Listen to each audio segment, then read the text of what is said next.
많은 기자님들께서 재정 전반에 대해서 좀 지식을 설명해줬으면 좋겠다 그런 말씀을 많이 주셨다고 해서 재정의 이해 파트를 간략하게 설명을 드리도록 하겠습니다. 네, 그래서 목차는 첫 번째로 재정의 의미 구조에 대해서 간략히 설명을 드리고요. 그리고 가장 언론에 많이 보도가 되고 있는 재정 규모, 그리고 재정 과정, 즉 정부 내부에서 어떻게 예산안이 편성되고 국회에서는 어떤 절차를 거쳐서 심의를 하는지 이렇게 설명을 드린 다음에 마지막으로 5월 말에 대한민국 공공기관 보고서가 또 나올 예정이니까 거기 어떤 내용들이 있는지 말씀을 드리도록 하겠습니다. 먼저 재정의 의미 구조입니다. 우리나라 재정은 잘 아시다시피 중앙정부와 지방정부 재정으로 나뉘고요. 지방재정은 또 일반재정과 교육재정으로 나뉘어 있습니다. 각각은 예산과 기금으로 이렇게 분류가 되어 있습니다. 먼저 중앙정부 재정에 대해서 말씀드리면은 일반회계가 있고요. 일반회계는 말 그대로 일반적인 세출 계정을 의미한다고 보시면 되겠습니다. 조세 수입으로 들어온 돈 가지고 여러 분야의 일반 용도에 딱 특별한 구분 없이 이렇게 지출하는 일반회계가 가장 기본적으로 있고요. 그 외에 특별회계가 기업 활동을 영위하는 것과 비슷한 우편, 우체국 예금 이런 것들이 5개가 있고요. 그게 기타 특별회계 16개, 그리고 기금이 67개가 현재 정부 재정에 존재하고 있습니다. 먼저 일반회계를 좀 간단히 말씀드리면 아까 말씀드린 것처럼 가장 일반적인 세출에 충당하는 회계고요. 재원은 주로 조세 수입이 되겠습니다. 만약에 조세 수입이 좀 모자라면 국채 발행을 통해서 공공기관관리기금이 돈을 일반회계로 보내주고 있습니다. 이거를 우리가 보통 일반회계 적자국채라고 하는 게 바로 그게 되겠고요. 올해 본예산 기준으로 일반회계 규모는 414조 원 정도가 됩니다. 다음 특별회계인데요. 특별회계는 일반회계와 달리 특정 사업의 운영이나 특정 자금의 운용을 위해서 만든 회계입니다. 그래서 그 용도에 제한이 딱히 없는 일반회계와 다르게 용도가 법에 정해져 있고요. 예를 들어서 SOC 관련 사업을 주로 집행하는 교통시설 특별회계 같은 게 있을 수 있고, 또 환경 관련 사업을 주재하는 환경개선 특별회계 그런 것들이 존재하고 있습니다. 참고로 특별회계 그 규모는 지금 101조 정도 됩니다. 네, 다음 기금입니다. 기금은 특별회계와 마찬가지로 특정한 목적을 위해서 특정한 자금을 운용하기 위해서 만든 건데 뭐가 다르냐면 회계에 비해서 좀 신축적으로 자금을 운용을 할 수가 있습니다. 왜냐하면 기금 운용 계획은 정부가 주요 지출 항목 20%에서 자체 변경이 가능하거든요. 그래서 특별회계보다 좀 더 신축적 운용 필요성이 존재하는 경우 이제 기금을 신설해서 운용을 하고 있고 기금 지출 규모는 거의 한 1000조 정도 됩니다. 요거는 다음에 말씀드릴 이제 총지출 기준이 아니고 총계 기준이라는 점을 참고해 주시면 되겠습니다.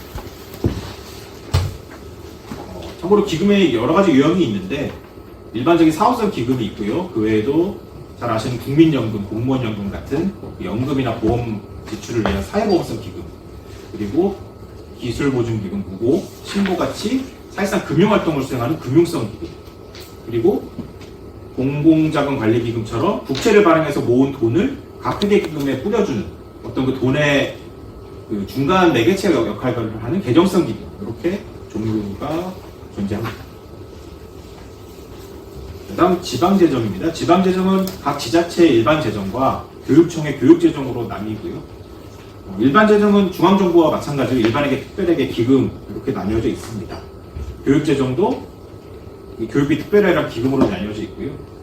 요 운영은 되는 그 분야나 이런 것들은 중앙정부 재정과 비슷한 부분이 많은데 다만 교육재정에서는 기금이 수가 좀 적고요. 대부분이 통합재정 안정화기금이랑 교육시설 환경개선기금 이 2개 정도를 운영하고 있는 것으로 알고 있습니다.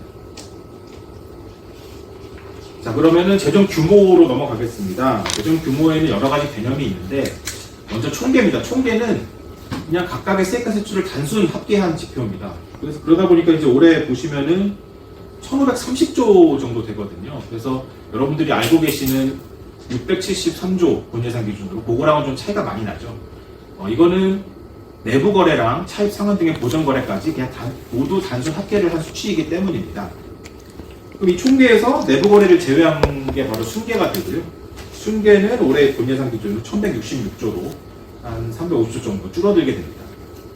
그 다음 나오는 게 이제 우리 정부가 재정 규모로 예산안 할 때마다 발표하고 있는 총수입 총지출 개념이 되겠습니다.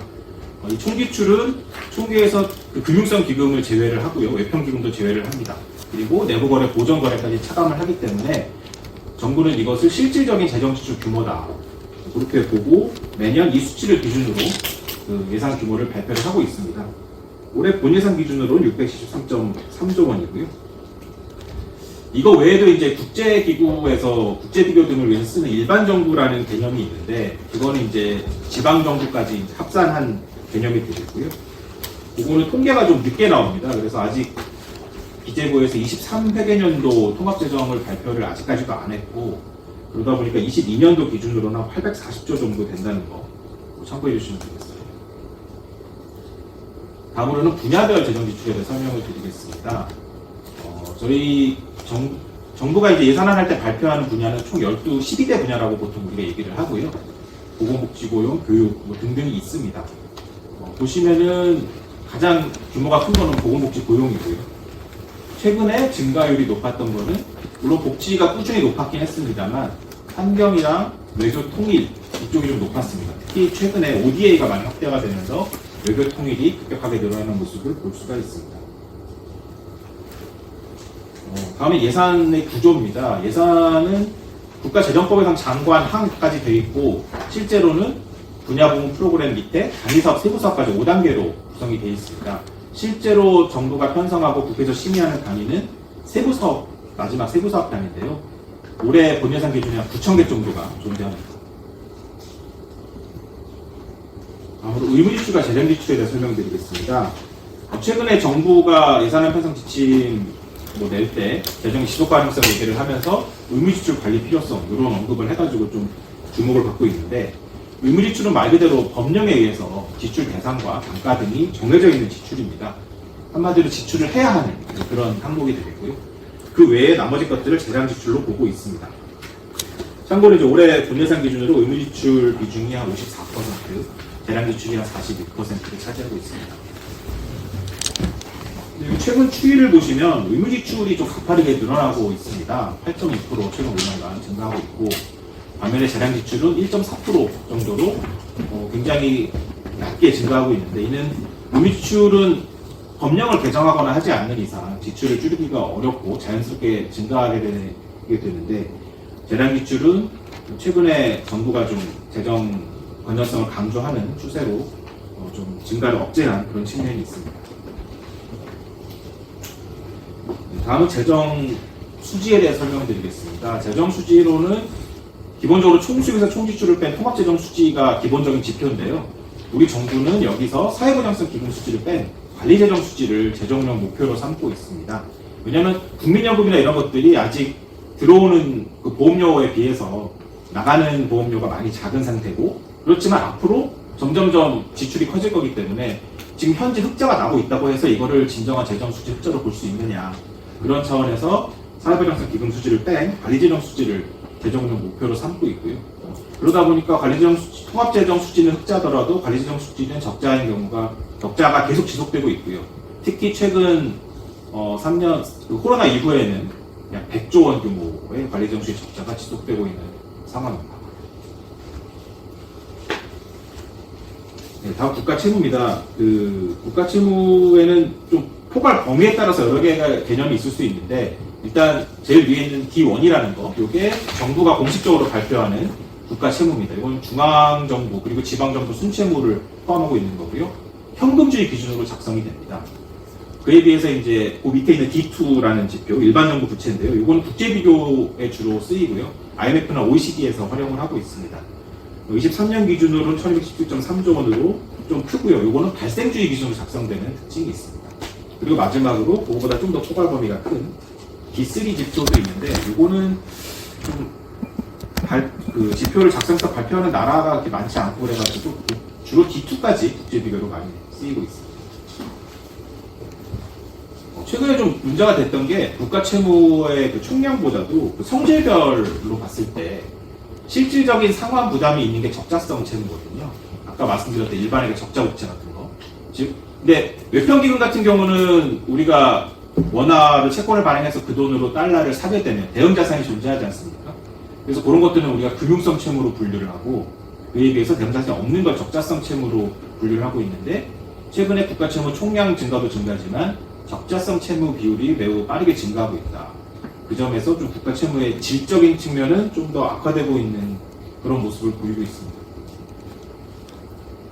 아까 말씀드린 것처럼 저희 책자가 3월에 나와서 추경을 반영을 못했었는데, 참고로 그 총량 수치들을 좀 말씀드리면, 이번 추경 통해서 본예산 대비 총지출은 한 14조, 13.8조가 늘었고, 재정 수치는 12.5조가 악화가 됐습니다. 국가채무는 7.4조 상대적으로 좀 덜 증가했는데, 이거는 본예산은 아직 작년 결산이 안 된 상태에서 작년 예산 기준 국가채무 기준으로 수치를 잡았고, 이번 추경은 작년 결산 수치가 반영이 되면서 작년에 좀 예산 대비 국가채무가 좀 줄었거든요. 외평채, 원화표시 외평채를 발행 안 하면서. 그래서 국가채무는 예산 대비 증가 수치가 좀 적습니다. 다음은 재정 과정을 설명드리겠습니다. 아시다시피 전년도에 예산을 편성하면 국회가 그걸 심의 확정하고 당해년도에 집행한 거를 그 다음 해에 정부가 결산해서 국회에서 결산 심의 확정을 하고 있습니다. 먼저 정부 내부의 예산안 편성 절차를 간단히 말씀드리면 1월 말까지 각 부처가 기재부에 중기사업 계획서를 제출을 하고요. 기재부가 그거를 바탕으로 예산안 편성 지침과 지출 한도를 설정을 해서 각 부처에 통보를 합니다. 그러면 각 부처는 5월 말까지 각 부처의 예산 요구서를 기재부에 제출을 하고요. 기재부는 9월 3일까지 국회에 제출을 해서 국회 심의를 받는 구조로 되어 있습니다. 이 과정에서 이제 예산 요구서가 최근에 시민단체에서 정보 공개 청구를 해서 대법에서 최종적으로 공개하라는 확정 판결이 내려진 바가 있습니다. 네, 그럼 국회 심의 과정을 간략하게 말씀드리겠습니다. 먼저 정부가 제출을 하면은 국회법상 시정연설을 의무적으로 해야 되고요. 그리고 상임위 예비심사를 먼저 거치게 되어 있습니다. 그 다음에 상임위 예비심사 결과 등을 종합해서 예결위에서 최종적으로 종합심사를 하고 그 이후에 이제 본회의로 넘어가서 최종적으로 예결이 되는데, 이 과정에서 이제 예결위는 11월 30일까지 심사를 마치지 않으면 정부 원안이 본회의에 부의가 되는 그런 자동부의 제도가 최근에 운영이 되고 있습니다. 참고로 좀 이거 상임위 예비심사 결과 작년도 실제 결과인데요. 보시면은 이런 지적이 좀 많이 있었는데 좀 증액이 좀 많습니다. 상임위 단계에서. 이게 상임위가 최종적인 심사가 아니고 예결위가 또 있다 보니까 일단 상임위는 최대한 좀 증액할 수 있는 것들을 증액해서 예결위로 올려보자. 좀 그런 약간 좀 증액 위주의 심사 관행이 좀 있고요. 그러다 보니까 상임위에서는 많은 증액이 되고, 그렇지만 예결위에서 다시 한번 이걸 보기 때문에 실제 국회 과정에서의 예산 증가율이 정부가 편성한 거에 비해 편성한 거를 거의 초과하지 않습니다. 다음 예결위 종합심사인데요. 예결위는 먼저 상임위가 심사를 해서 예결을 넘기기 때문에 상임위 심사 내용을 존중을 하게 되어 있습니다. 그래서 상임위가 삭감한 예산을 증액하거나 세비목을 설치할 경우에는 상임위 동의를 받아야 되는 그런 절차가 존재하고요. 예결위 종합심사를 할 때는 먼저 그 전문위원이 검토 보고를 하고, 그 다음에 전체 회의에서 종합정책 질의가 구별 심사를 합니다. 이후에 보통 개수조정 소위라고 하는 예산안 등 조정 소위를 넘기는데, 여기서 실질적인 예산 조정이 이루어집니다. 네, 본회의 자동부는 아까 말씀드린 것처럼 11월 30일까지 예결위가 심사를 마치지 못하면 정부 원안이 본회의로 올라가게 되어 있습니다. 여기서 핵심이 이제 정부 원안이 올라간다는 점인데, 그러다 보니까 최근에 좀 정부가 그 예결위에서 결론을 내지 않으려는, 그렇게 의도는 하지 않겠지만 꼭 결론을 안 내도 된다, 그런 좀 의식이 있어서인지 계속 좀 예결위에서 마치지 못했었고요. 다만 작년에 처음으로 예결위에서 예산안이 자동부제도 도입 이후에 의결된 바 있습니다. 다음 부대의견인데요. 요거는 이제 보통 잘 언론에서 주목을 못 받아서 일부러 좀 소개를 해봤는데, 예산안 의결을 할 때 부대의견을 같이 채택을 하고 있습니다. 작년에도 총 36건의 부대의견이 채택이 됐고, 이것도 여야가 협의를 해서 예산을 집행할 때 꼭 이렇게 해라, 뭐 내년에 편성할 때는 뭐 이런 걸 고려해라, 그런 식으로 국회의 의사를 예산안을 의결하면서 같이 첨부를 하는 거기 때문에 이것도 예산안이 의결되면 좀 함께 봐주시면 좋을 것 같습니다. 다음 결산입니다. 결산은 지금 현재 감사원 결산보고가 끝나서 이제 다음 주에 이제 국가 결산보고서 국회에 제출이 될 거고요. 국회에서의 결산 심사 절차는 예산안과 거의 동일하다고 보시면 되겠습니다. 그 결산 관련해서 최근의 쟁점은 좀 국회법에 보면은 8월 말까지 정기 시작 전까지 결산 의결하도록 되어 있는데 현실적으로 그게 좀 어려워서 계속 좀 결산 의결이 좀 지연되고 있다. 네, 그런 좀 문제가 제기가 된 바 있고요. 그리고 결산의 의결 결과는 시정 요구 사항이라고 보시면 되겠습니다. 시정 요구는 5가지 유형이 있는데 이 중에서 시정주의 제도 개선 요 3 유형이 주로 많이 채택이 되고 있고, 그리고 필요시에는 감사원 감사 요구를 통해서 어떤 특정 사안에 대한 감사를 하도록 할 수가 있습니다. 그리고 결산에도 마찬가지로 시정 요구 외에도 부대 의견을 함께 채택을 하고 있습니다. 국회가 이렇게 시정 요구를 채택을 하면 정부는 그거에 대해서 조치 결과를 국회에 제출하도록 하고 있는데, 일부 사안에 대해서는 정부가 다음 연도까지 조치를 완료하지 못하고 있는 그런 사안들이 쭉 있어서 저희 처에서는 정부가 국회 시정 요구를 제대로 이행했는지 그런 거에 대한 보고서를 결산과 함께 발간을 하고 있습니다.